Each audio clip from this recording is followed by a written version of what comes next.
Chapter 1. The Jet Built for an Unforgiving System. By the mid-1960s, the Soviet Union faced a problem that Western manufacturers did not. Its civil aviation network stretched across 11 time zones, thousands of miles of tundra, desert, and taiga, and hundreds of airports that were little more than concrete strips cut into frozen ground. Outside a few major hubs like Moscow Sheremetyevo or Leningrad Pulkovo, runways were short, uneven, poorly drained, and often unpaved at the edges. Navigation aids were sparse. Ground support equipment was limited. Winter temperatures routinely dropped below -40 degrees Celsius. In summer, dust ingestion and heat stressed engines just as severely. Aeroflot, the world's largest airline by route length, did not operate like Pan Am or TWA. It was not selling prestige or comfort. It was executing state transport policy. Aircraft had to fly on schedule regardless of weather, infrastructure, or maintenance delays. Cancellation was not an option. Diversion options were limited. Crews were expected to operate from austere fields with minimal support and get the aircraft back into service quickly. This environment shaped the requirements issued in 1964 for a new medium-range jet to replace the Tu-104 and IL-18 on domestic trunk routes. The aircraft had to carry 150 to 180 passengers. It had to operate from runways under 2,500 meters. It had to tolerate poor pavement strength. It had to be capable of cold-soaked starts in extreme winter conditions, and it had to be maintainable by mechanics with limited tooling and inconsistent parts supply. Tupolev's answer was the Tu-154. From the outset, refinement was secondary to survivability. The decision to use a tri-jet layout mirrored Western aircraft like the Boeing 727, but the reasoning was different. Rear-mounted engines reduced foreign object damage from gravel and debris. They kept intakes clear of snow, slush, and loose runway material common at provincial airfields. The central S-duct engine ensured sufficient takeoff thrust even if one engine failed, a critical requirement for short, obstacle-limited runways. The engines themselves, the Kuznetsov NK-8 and later the Soloviev D-30 Ku-154, were not optimized for fuel efficiency or noise. They were built for brute force and reliability. High thrust margins allowed safe departures from hot and high airports in Central Asia and fully loaded takeoffs from icy Siberian runways. Fuel burn was high, but fuel availability inside the Soviet system was less of a constraint than dispatch reliability. The airframe reflected the same philosophy. The Tu-154's structure was significantly overbuilt by Western standards. Landing gear was tall, reinforced, and widely spaced to distribute loads on uneven surfaces. Tires were oversized. Brakes were designed for repeated high-energy stops without long cooling intervals. The wing used thick sections that sacrificed cruise efficiency for strength and low-speed handling. Leading-edge devices were complex but robust, allowing steep approaches into confined airports surrounded by terrain. Inside the cockpit, redundancy took priority over elegance. Systems were duplicated mechanically where possible, not digitally. Hydraulic lines were routed with damage tolerance in mind. Avionics lagged Western standards, but they were rugged and tolerant of voltage fluctuations and harsh operating conditions. Crews trained extensively for abnormal operations because those conditions were expected, not exceptional. The Tu-154 entered Aeroflot service in 1972, initially on high-density domestic routes linking Moscow with Novosibirsk, Tashkent, Alma-Ata, and Irkutsk. These were sectors where reliability mattered more than efficiency, and where jet speed reduced travel times across vast distances that piston and turboprop aircraft could no longer serve competitively. Within a few years, the aircraft became the backbone of Soviet medium-range aviation, not because it was elegant, but because it functioned consistently inside a system that punished fragility.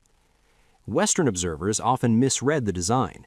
Compared to contemporary aircraft like the Boeing 727-200 or early 737 variants, the Tu-154 appeared noisy, heavy, and inefficient. Those criticisms were technically accurate, but they ignored the environment it was built for. The Tu-154 was not designed to maximize profit per seat mile. It was designed to keep moving when infrastructure failed, weather deteriorated, and support systems fell short. That context matters, because every flaw later attributed to the Tu-154 traces back to a deliberate choice made at the beginning. It was never meant to be comfortable. It was never meant to be quiet. It was meant to work, everywhere, all the time. When the first production aircraft entered service with Aeroflot in 1972, analysts immediately noted glaring inefficiencies compared to contemporaries like the Boeing 727-200, 737-100, or the McDonnell Douglas DC-9-30. Fuel consumption was extreme. The NK-8-2U engines used on early variants burned roughly 5,800 kilograms of kerosene per hour at cruise, compared to the 3,400 to 3,600 kilograms burned by a 727 at similar weight and speed. This difference translated to 60 to 70% higher operating costs per seat mile for equivalent domestic routes. Later variants with Soloviev D30KU-154 engines improved marginally, but still consumed far more than Western narrowbodies. In a period where oil crises were looming and airline budgets were tight, this alone was enough for many planners to dismiss the type as commercially unsustainable. Noise was another problem. At takeoff, the Tu-154 produced 105 to 107 decibels near the runway perimeter, roughly 10 decibels louder than a 727-200 or 737-200. Communities around Moscow, Leningrad, and Novosibirsk frequently lodged complaints. Civil aviation authorities in Finland, Poland, and East Germany later restricted Tu-154 operations near urban airports until hush kits and operational limits could be applied. Even inside the cabin, vibration and engine drone created fatigue for passengers and crew, which Western carriers considered unacceptable on short-haul services. Maintenance intensity compounded the problem. Early production aircraft required major inspections every 500 to 600 flight hours, compared to 1,000 to 1,200 hours on 727s. Typical heavy maintenance took 2 to 3 weeks in specialized facilities, and parts supply chains were inconsistent outside major Soviet hubs.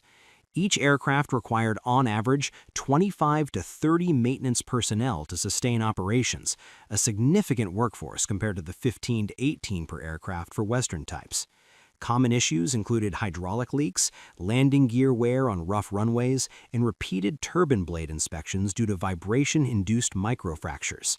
Structurally, the airframe was robust but heavy. Maximum takeoff weight of 97,000 to 104,000 kilograms for the original Tu-154 variants exceeded the 727-200 by 10 to 15%, yet passenger capacity remained similar at 152 to 164 seats. This reduced payload efficiency and increased wing loading, further impacting fuel burn and runway performance. The reinforced landing gear, necessary for unprepared strips, added additional weight that Western designers would have avoided. Environmental performance was also poor. The NK-8 engines emitted sulfur oxides and unburned hydrocarbons at levels that would have failed ICAO noise and emission standards later imposed in the late 1970s. Aeroflot's operational environment did not enforce these rules strictly, but it limited potential export and joint operations with Western carriers. Finally, Western observers quantified the Tu-154's inefficiencies starkly. Comparative charts from Jane's All the World's Aircraft 1974 edition show the Tu-154B burning 60 to 65% more fuel per seat than a 727-200 on the 1,000-kilometer sector, taking off with 3 to 4 times the engine noise, requiring almost double the maintenance man-hours, and needing longer runways in most conditions despite overbuilt landing gear. Yet these weaknesses were tolerated within the Soviet system. Fuel and manpower were centrally allocated. Route reliability and operational resilience outweighed commercial efficiency. The Tu-154's design choices, tri-jet layout, rear-mounted engines, overbuilt airframe, were intentionally costly by Western standards, but directly addressed Aeroflot's operational reality. thousands of unpaved strips, extreme climates, and high service frequency with limited infrastructure.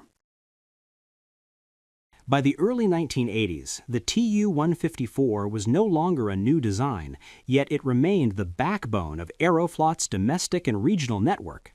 Replacing it was not simply a matter of acquiring newer aircraft.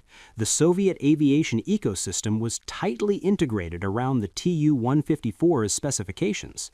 The aircraft shared cockpit layouts, avionics, and handling characteristics with its predecessors, the Tu-104 and Tu-134, allowing crews to transition with minimal retraining. Pilot training programs across DOSOF flight schools and Aeroflot academies were standardized for Tu-154 operations, creating a human capital lock-in that a completely new airframe would have disrupted. Economic and political realities compounded this. During the 1970s and 80s, importing Western aircraft like the Boeing 727 or 737 was politically infeasible due to Cold War restrictions. Domestic alternatives, including the IL-62M and the Yak-42, were either too large, too limited in range, or delayed by design issues. Attempting a fleet-wide replacement would have required extensive investment in maintenance infrastructure, spare parts supply chains, and training pipelines, all at a time when state budgets were constrained and centralized planning prioritized other strategic industries. The Tu-154's rugged design made it uniquely suited to operate in the Soviet Union's diverse and often challenging airfields. Remote Siberian airports such as Yakutsk, Norilsk, and Magadan had unpaved or minimally prepared runways. Modern Western aircraft optimized for smooth, long-paved runways would have faced higher wear rates, increased downtime, and safety risks. Cold weather reliability, including starting engines in temperatures below -40°C and operating on limited ground support, was baked into the Tu-154's engineering, making it indispensable for the northern and eastern domestic network.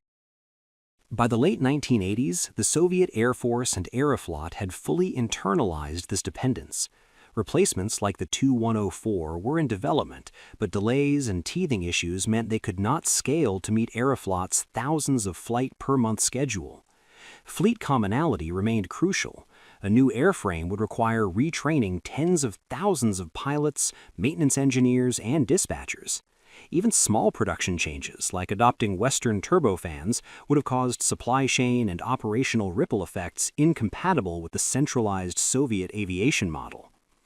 The result was clear. The Tu-154 persisted because removing it would have fractured the system.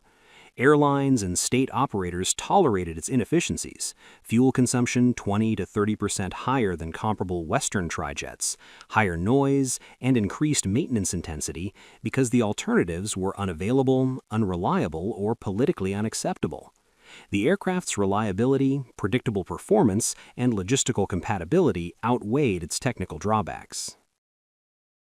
Into the 1990s and 2000s, the Tu-154's longevity extended beyond passenger service.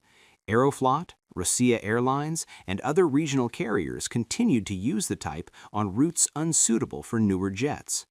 Cargo variants moved freight to Siberian mines, Arctic oil fields, and Central Asian supply hubs. The Russian Air Force maintained several hundred Tu-154s for personnel transport and VIP missions. Charter operators, including Ilyushin and Aviator, used it extensively for seasonal tourism flights, particularly to Mediterranean destinations from cities with limited airport infrastructure. Gradual retirement began only in the 2010s, phased over decades as Tu-204, SSJ-100, and Western aircraft slowly absorbed routes. Even as the final commercial Tu-154s were withdrawn, many remained airworthy in military and cargo roles. Unlike sudden retirements that marked other piston or early jet designs, the Tu-154's exit was deliberate, controlled, and operationally planned, underscoring that its survival was systemic, not anecdotal.